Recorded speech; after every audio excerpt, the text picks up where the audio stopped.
Vi ser foran os går jeg Laus Lundsgaards ejendom i Ferslev.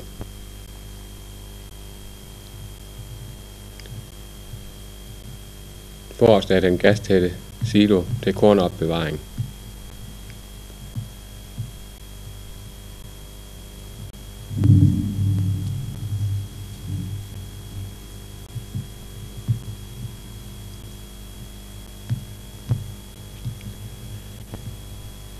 Besætningen er med 165 SPF søer, og alle smågrise fra sohaldet opfedes i staldanlægget.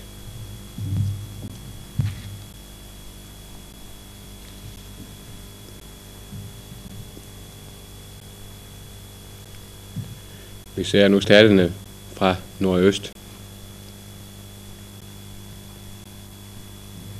og gyldeopbevaringsfaciliteter. Og her er den nyeste stald til ungsvin mod nordvest.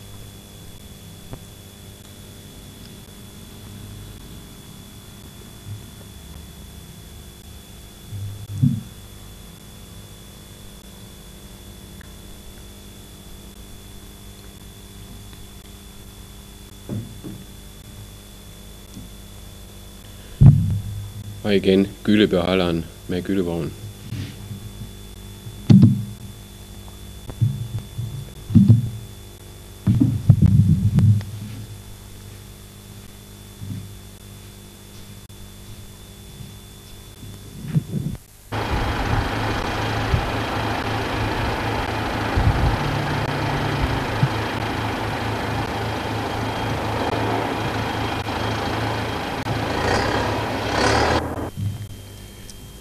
Vi ser nu Laus Lundsgaards hustru Jette forlade ejendommen med traktor og kornvogn for at afhente rapsfrø fra høsten på markerne.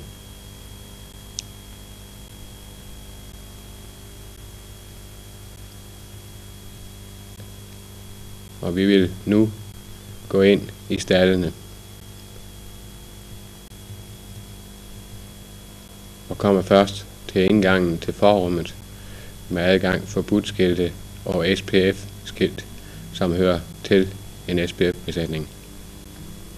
Her ser vi Laus Lundsgaard og sønnen gør klar til indgang i staldene med støvlevask. Læg mærke til støvlevaskeren med børster og vandslange.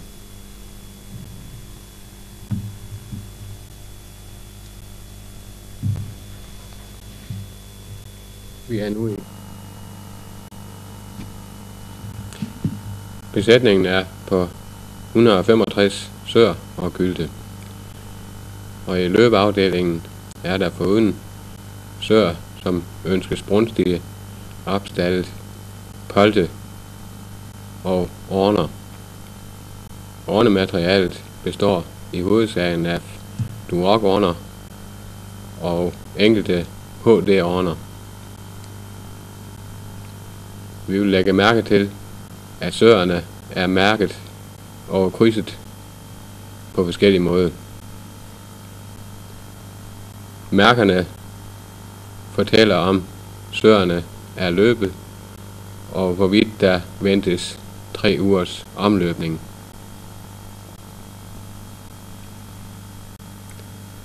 Vi skal også lægge mærke til, at der er tæt kontakt mellem søer og orner i de 2 midterste rækker i stallen.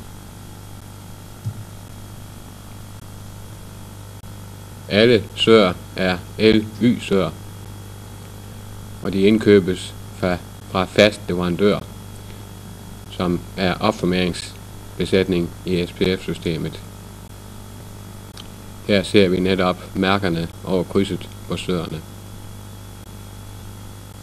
Læg mærke til spaltegulvet bag under søerne. Spalterne vender på tværs af søernes længderetning og må betegnes som for åben i spalte, og at spalteretningen er forkert. Her ser vi polte, som dels venter på løbning og dels er nyløbet.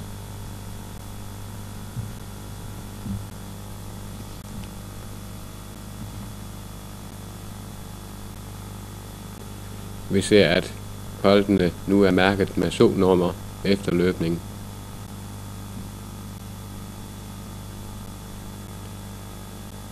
Her er der brugt hvidt øremærke.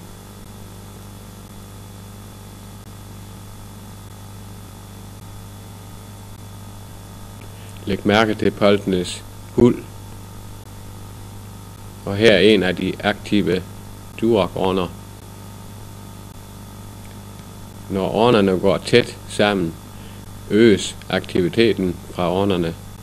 Der udskiftes duftstof, og alt sammen er det en hjælp til en bedre atmosfære i løbeafdelingen for at fremme brunst hos sør og polte.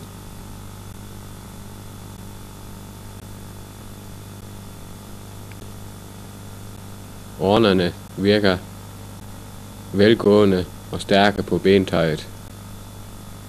En detalje, der er værd at lægge mærke til.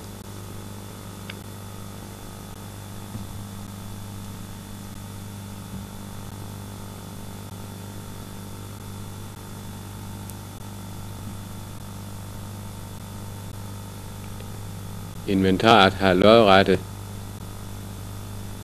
metalstænger. Det hindrer, at årnerne kan kravle i stænget.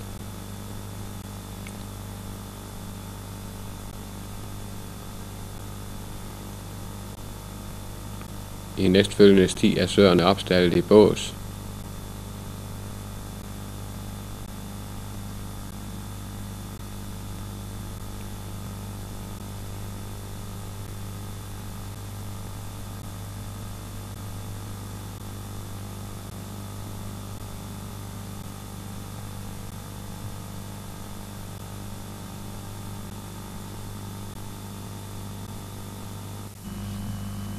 Den nære kontakt mellem so og årne fremmer brunstvilligheden hos søerne.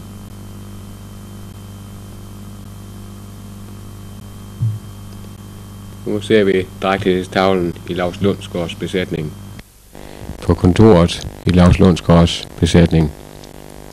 Og vi ser her, at der er ophængt en række tavler, i alt 16 tavler for drægtighedsafdelingen. Og øverst er hængt tavler, hvor vi ser tavle nummer 0, hvor nyløbede sør inddateres. Det betyder, at tavlen ophænges søndag, og alle sør, som løbes fra søndag til lørdag i den følgende uge, er på denne tavle. Når ugen er slut, flyttes tavlen til plads nummer 1, og tavlen, der før hængte på plads nummer 1, flyttes til plads nummer 2, og denne tavle flyttes videre til nummer 3. På tavle nummer 3 er der brunstkontrol 3 uger efter løbning, og derefter flyttes tavlen videre, og ligeledes er der på tavle nummer 6 ugers brunstkontrollering. Du sagde lige til mig, når klar. I uge 12 har vi så forer, der skal justeres op, plus vaccineres for tarmbrand, plus gylden skal have 5 ml porkovak. Og i uge 15, der har vi så vaccine med porkovak til søerne. Det er en uge før faring.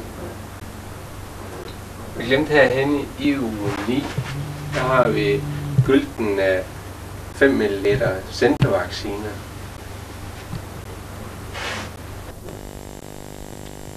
Laus Lundsgaard har i en periode haft problemer med yversvamp hos søerne, og har længe holdt øje med dette problem, som han ønsker udryddet.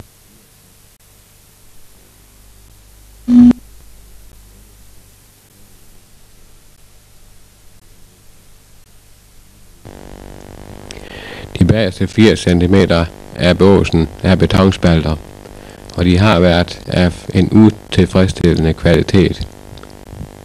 Spalterne er nu afslæbet på kanterne, så skarpe hjørner er fjernet, og derfor synes problemet at være overstået. Farstallen, så der er i alt 35 farstier.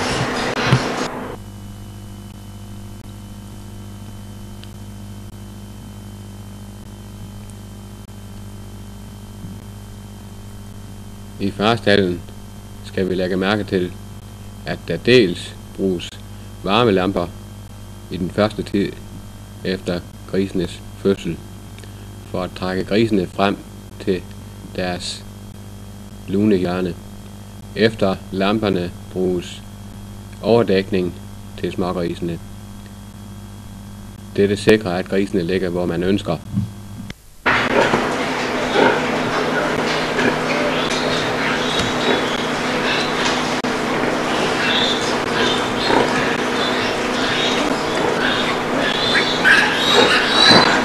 Disse grise er allerede kastreret, og i det følgende får vi lærerne til.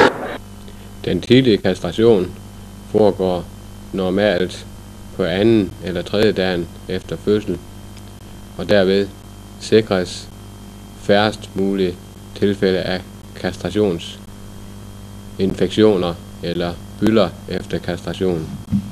Der tager vi dem, der er født i løbet af ugen, og det er jo så det eneste, vi lader gå, det er dem, der er født fra søndag aften. Og den her, den er født i går, så den er daggammel, men det er sådan normalt det eneste, der får lov at gå. Nu har vi skåret alle de andre her i formiddag, og nu er det ikke vist, hvordan man nemmest en mand kan trære sådan en smågris. Så vi holder knæren sammen om hovedet her, og sætter grisens venstre ben ind imellem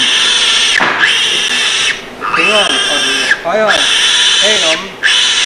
Sådan her, så har vi de her to fingre fri til at kastrere med og få stenen frem. Og så skærer vi på tværs til lige nemt, som skal til at skære 2 gange. Rykker stenen frem, og så lige tager lidt. Køb, så er den væk. Køb, så er den næste væk. Og så er grisen også væk. Det var Hey, det er former, og vi har mens vi er her, så er det egentlig godt lige vi har haft nogle problemer inden for det sidste halve år med yversvamp. Og hende her, vi er ved at gå ud af, hende her har ingen ting, så vi vil lige finde et slæg med yversvamp.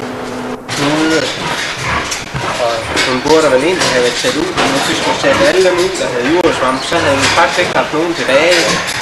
Og det har vi ikke rigtig brug for. Vi har valgt ligesom en anden løsning. Vi har startet det yversvamp. Vi har sådan en som den her. Der kan man se, hvordan at hun med de her kloge har lagt revne sig. Og der bliver åbent sår, hvor at de bakterier så får fedt, som selv så det er en uvendig infektion. Men jeg ved ikke rigtigt, det kunne være, at vi kommer til at diskutere lidt. Problemet er jo, at grisens biklov, de er simpelthen så skarpe. Det er også en lige heroverfor. Den har også slet. Der. Og vi har alt for mange, der får udbetændt på grund af det der yversvamp. Det har umiddelbart forbindelse med hinanden. Vi er har fået det ned på et rimeligt niveau nu, hvor vi bruger noget sulfat i foråret. Det er jo ikke så godt, fordi vi er nødt til at holde dem fra slagteriet. Så det giver nogle problemer der, men jeg synes egentlig, at vi har været alt for langsomt til at få markedet implementere. Vi har fået regnet med, at vi kan implementere, ikke? Og vi har ført et program med at ringe der i farstand og implementere. Men altså, det har ikke været effektivt nok. Det eneste, der har slået igennem, det er med 700 filter i bordet. Det har kostet mange penge. Den ligger helt derhen. Den kan vi også se, hvordan den har det ydersvamp der. Du kan se hele her bag. Den vil du se.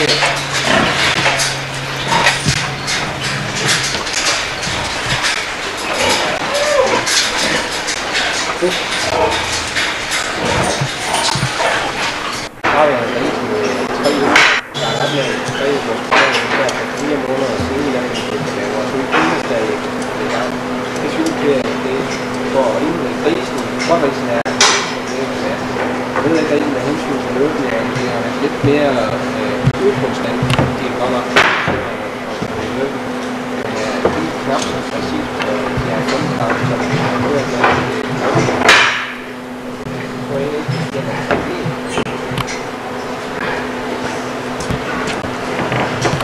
har vi en gris, som ved siden af hjørnet er lidt vi har jo set på et par klage, og det er ikke, at vi skal prøve lige med det samme.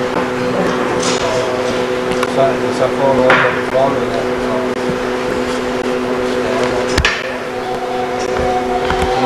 sådan lidt godt være lidt tvivl om, hvad er sådan noget der, skal jeg sprøjte, så det skal være svært. Det er noget, vi har startet op med her i forbindelse med den ydersvamp. Vi har jo egentlig holdt op med at gøre rent, og har været holdt op i et par år. Men jeg tror aldrig rigtigt, at vi holder op igen nu. For det har været en dyre oplevelse. Vi har en gang før været holdt op, men der løb jeg altså også ind i nogle problemer. Det må man nok simpelthen sige, at sådan en stald, den skal gøres ren. Hver gang der kommer en ny so ind. De huler her, det er nogle vi har selv lavet med spåndplader, og så huller op over, og vi kan se der er murer i hjørner. De farbøjler der, de kunne have været bedre, men det er igen tiden der udvikler sig, vi får nogle bedre farbøjler, og dem her de døjer også med at holde. Vi kan ikke spænde dem hårdt nok sammen, derfor er vores dødelighed ved smågrisen for høj. Ikke bare derfor, men vi har også døjet en del med det ydersvamp, som sagt, og det har også gjort, at der er dødt for mange. Det her det er styringen til ventilationen med fra Brødrene Skov. Det her det er temperaturen, den styrer på, og den styrer på fugtigheden, sådan at vi kan se, hvornår vi skal have ekstra varme på grund af fugtighed og på grund af temperatur. Det her uge, det er alarmen, som skal stilles på plus 2, 4, 6 og 8 grader, hvornår at vi vil have den til at gå.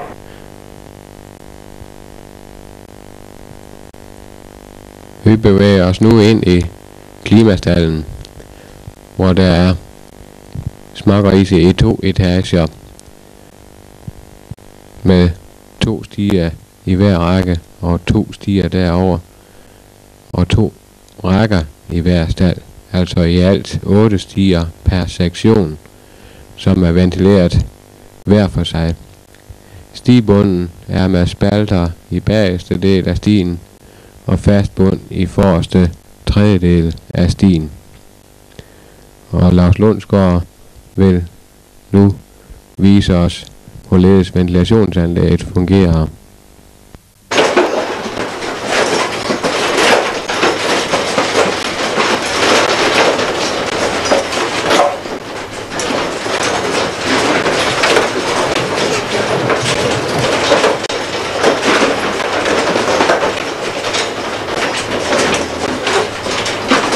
Ventilationssystemet herinde.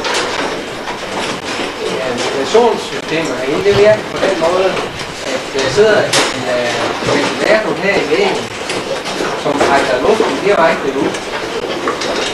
Den har så adgang til at trække luft ind her fra en anden luft. Her på siden sidder en spjælmotor, som kan lukke fuldstændig, sådan at den overhovedet ikke har frisk luft i.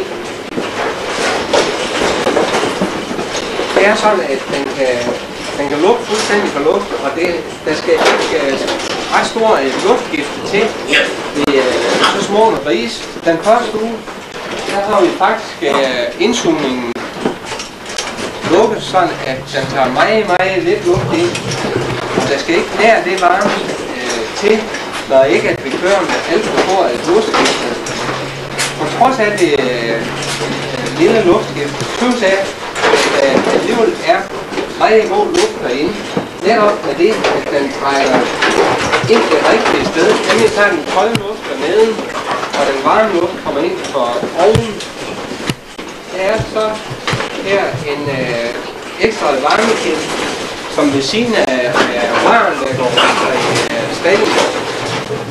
Det var tilsat dels til at tørre rummet ud fra begyndelsen af, når vi har gjort det rent, og dels til at hjælpe til den første uge til 2, og som kan trække luftfugtigheden ned på et rimeligt niveau. Vi ser herovre på væggen har vi varmerørene. Dem har vi altid slået til de første 14 dage, hvor vi så derefter begynder at trappe ned. Vi har derfor uden op på loftet en radiator, der sidder bag ved indsugningen her i et separat forråd. Vi kan se radiatoren sidder herinde, og her kommer så luften ind. Til at begynde med har vi blandet af med morter. Det skal vi selvfølgelig have lavet noget bedre, men også for lige at eksperimentere med, hvordan at vi skal have lavet. Så kører vi bare med morter fra begyndelsen af. Og så, når de så har gået ind i 14 dage, så kommer morterne af, og så er jeg ellers fuldt træk på fravændet her i torsdags. Og det er en tendens til, at de altid, så snart de bliver fravændet, så kan de godt gå og have lidt tynd mave, men en 3-4 dage efter, så er mageren bare i orden. I ser, der ligger noget derhenne i hjørnet. Det er simpelthen ingen problem. De 4 måneder, vi har kørt med det staldsystem her, der har jeg ikke sprøjtet en gris for diarré. Der er ingen problemer. Foder, det er en specialblanding til tidlig fravænning, og der er lidt tylan deri. Det kører vi simpelthen med for en sikkerheds skyld.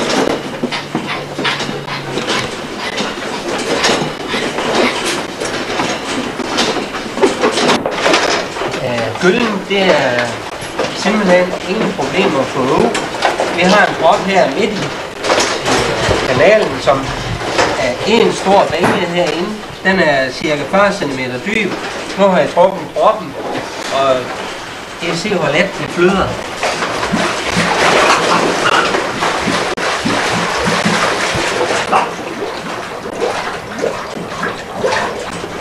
Det er jo simpelthen ikke andet end vand, der kommer fra sådan en gris næsten. Og så suger jeg lige ud.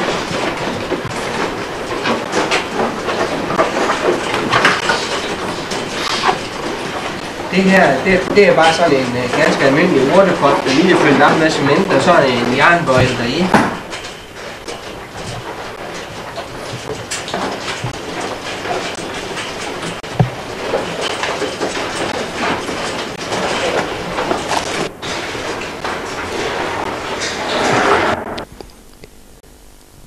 Vi bevæger os nu ind i ungsvinestallen, hvor grisene kommer til efter smågrisestallen. Grisene er cirka 9 uger gamle, når de ankommer til denne stald. Vi ser, at grisene går i forholdsvis åbne stier, og der er fuldspaltet gulv under grisene. Men læg mærke til senere, at spaltegulvet er med et meget lille spalteareal, altså meget lille åbningsareal i gulvet. Det har betydning for grisenes velbefindende. Grisene kan æde foder efter ædelyst fra foderautomaterne, som er plast og anbragt cirka midt på den ene stængevæg. Når man går ned gennem stallen, oplever man, at grisene har et godt humør og virker livlige og glade. Der er ingen fornemmelse af stresstilstand eller lignende. En af grundene til, at grisene befinder sig godt, kan være, at de kan æde foder, når de har lyst, at spaltegulvet er med lille åbningsareal, at der er lys i stalden igennem vinduer i ydervæggene, og at de får et korrekt sammensat foder. Dernæst må man sige, at belægningen i stierne ikke er større end at grisene kan bevæge sig frit rundt, og at der er mulighed for en vis begrænsning i flokstørrelsen, altså et antal, som er tilfredsstillende for grisene selv, nemlig ca. 22 per sti. Vi ser her, at der regelmæssigt er grise ved fodautomaterne. De kan æde, når de har lyst. Fodautomaterne er ret simple og udført i plastmateriale, og grisene får foder til at falde ned ved blot at røre ved det sorte rør, som vi ser nederst og nærmest truet.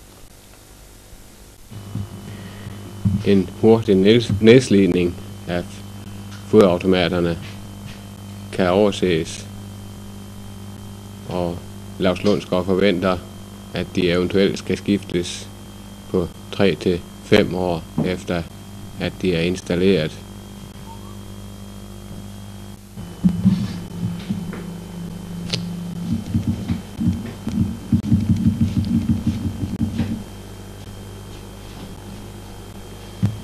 Grisenes velbefindende.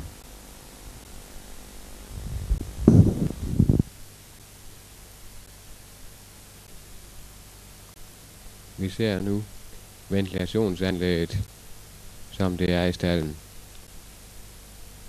Anlægget fungerer med undertryk, og såvel indsugning som udsugning er automatisk styret med temperaturfølere, som hænger ned fra loftet midt i stalden. Der er automatisk styret spjælde for udsugningen, så at luftmængden reguleres i forhold til den ønskede temperatur. Vi ser her et spjæld, som langsomt kan rykke for, når der er behov for det. Grisene viser interesse for publikum, når man kommer i stalden, og virker ikke nervøse, og det skyldes sikkert, at der er lys dagen lang i stalden.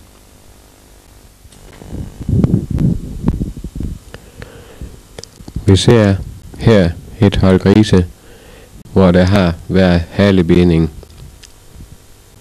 og Laus Lundsgaard fortæller om problemet. At vi nogensinde har set halebid ved, og de har sørme næsten alle sammen, men det kender vi godt, det er den samme, der bliver ved med at gå videre, når først de får sat gang i det. Men det er det eneste hold, der har været her. Så nu har vi lært, i stedet for, som vi plejer, at tage en tredjedel af halen, så er vi så nu gået ned på omkring halvdelen.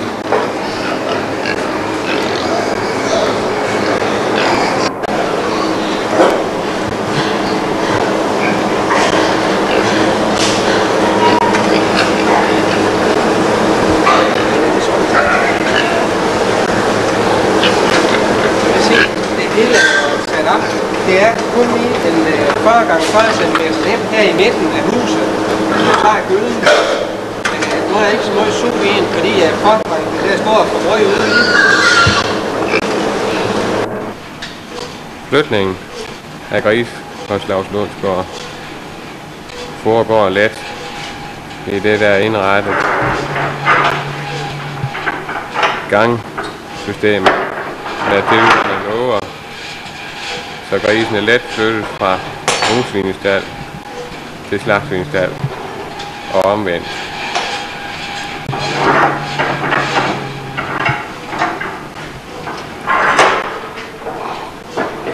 Jeg er nu klar til at drive grisene ud fra slagtsvinestallen. udsektioneres i små rum.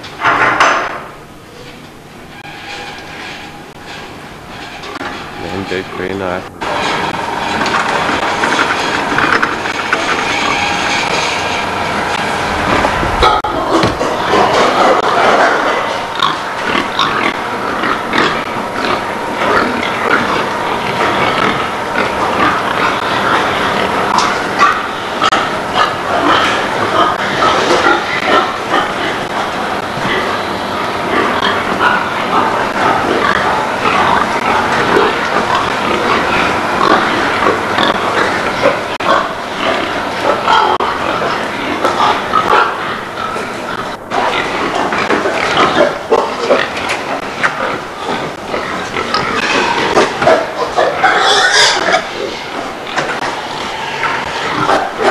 Slagtesvinstallen, den er bygget i 78, og det er jo med støvforing. Det giver ligesom lidt problemer at flytte dem over fra brugsvinstallen, hvor vi får libeton. De går lidt i stå den første uges tid, og døjer lidt med at tage rationen. Det er nok mere, at de døjer med at vende sig til det her forsystem. Det er muligt, at vi får lidt længere sigt over ved at få libeton her også.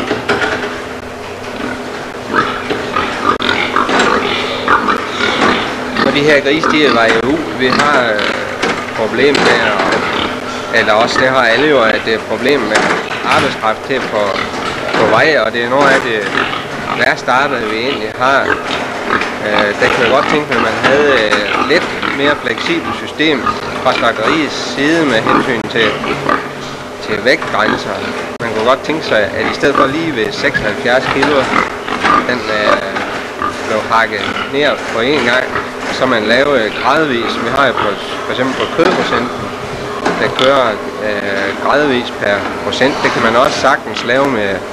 Man må, i stedet for at have lige de 76, så kan man bare have et spektrum, man gerne vil have dem indenfor, og så lave graden eller betalingsbetingelserne herefter. Vi får selvfølgelig ikke mere ud af det, men psykologisk betyder det noget at have en gris på lige nøjagtigt 76 kilo, der koster 60 øre mindre. Jeg ved godt, at vi får ikke mere ud af økonomisk, der kan vi ikke få flere penge ud af systemet.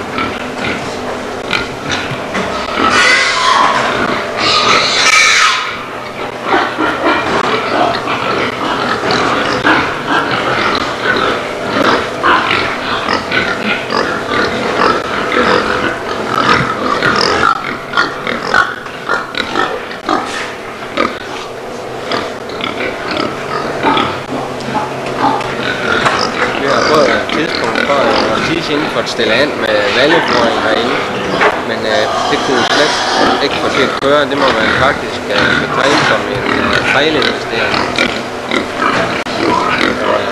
Prisen blev tynd i maven, og ikke, selvom vi kørte på meget små rationer, så har vi ikke kommet til at køre. Vi kører med som forhandsanlæg over i solstallet i dag, og det er sådan set det eneste, vi bruger det valganlæg til. Det er nok den slags investering, vi skal undgå. Vi ser her den gastætte silo til kornopbevaring. Og her er studsene til indblæsning af foder til det interne siloanlæg. Den gastætte silo, den bliver udnyttet til vores hjemmeavlede korn. Der kommer veden og så roen i. Og det blander vi så vidt muligt sammen i 75% hvede og så 25% rug. Der er købt omkring 2500 tønder hvede. Og det går så ind i den silo, der står hvede på der. Og det går til slagtesvinen og til ungsvinen og til smågrisen. Til søren der bruger vi 70% by, som går i siloen ved siden af. Det køber vi ind løbende. Det eneste plads, vi har til byen, det er den silo. Der vi blander alt for os selv på et tomalesystem og køber så det nødvendige korn og sojaskår og så mineralfoder ind. Det er billedet, det var. Er du klar? Ja. Vi har her en 6-ton silo til sojaskår, og de her små apoteker, som de kaldes, det er mineralord til søer og til slagtesvin, og så en til ungsvin. Og så har vi en blanding til smågrisen, som vi blander i tvangsblander. De der forblandinger, dem laver vi også selv. På tvangsblanderen, der laver vi så forblandingerne til henholdsvis søer, slagtesvin og ungsvin, og så laver vi så den her piggemix-blanding til smågrisen. Når de er over 10 dage, så kommer de på hjemmeblandet foder. Vi har så her til venstre ungsvinesiloen, og i midten slagtesvinesiloen, og så længst over til højre for siloen. Den anlæg er sådan, at den kører automatisk.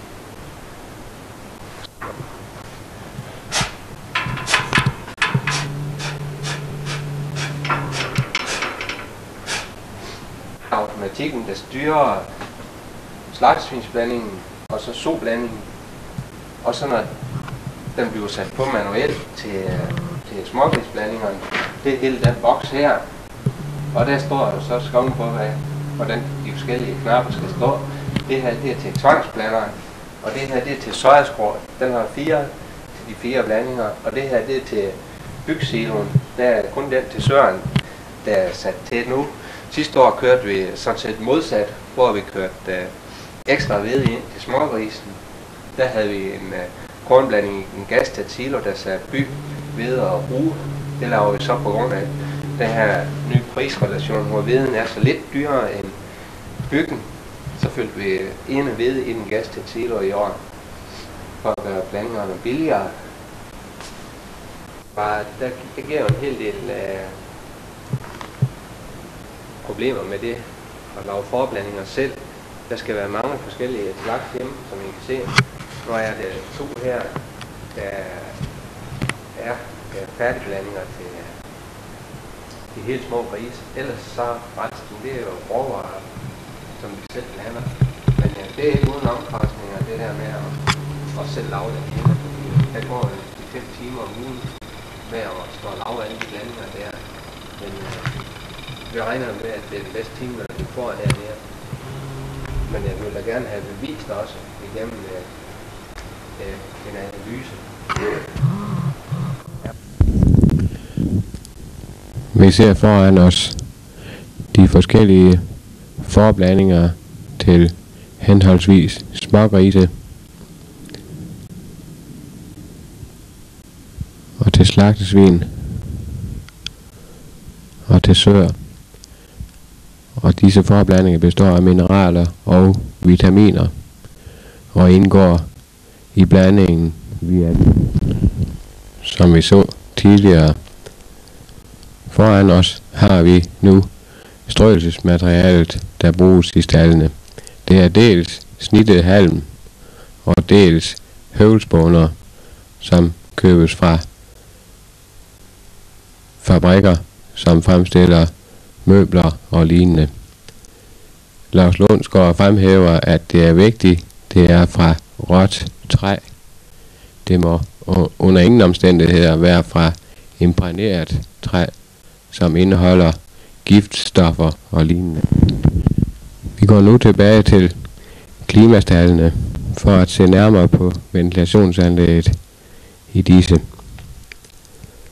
Vi så tidligere film fra stallen indvendigt med varme- og ventilationsanlæg. I det følgende får vi lejlighed til at se, hvorledes indsugningsluften bliver tempereret, før det kommer ind gennem indsugningsåbningen øverst i klimastallen bag de her viste rockwoolplader, som om sommeren er fjernet. Vi ser også stigebunden i smågrisstierne efter rengøring. I den første del er der fast bund i stien, hvor de små nyfraværende grise kan ligge i godt miljø. Vi bevæger os nu op på loftet, hvor den friske luft indsuges. Ser nu skorstenen, som kommer ned fra taget med frisk luft. Vi ser til højre centralt om radiatoren. Vi ser det nederste af ventilationsskorstenen, som er kegleformet, og indvendigt er monteret en gummikærp, som lukker for, så frem til her overtryk i rummet, så at man kunne risikere udelukning af forvarmet luft til sulen. Det undgås altså automatisk til den installerede gummiklap. Den nederste kegle kan aftages i sommerperioden, når der er brug for meget luft i klimastallene.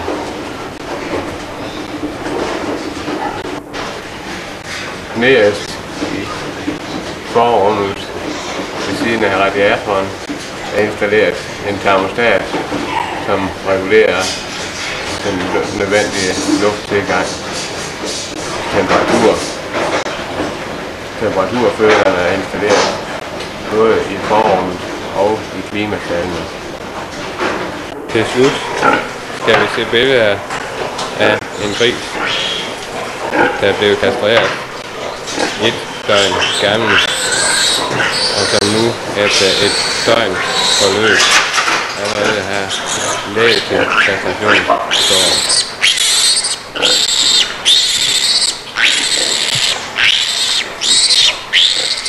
Lars Lundsgaard viser grisen frem foran os nu.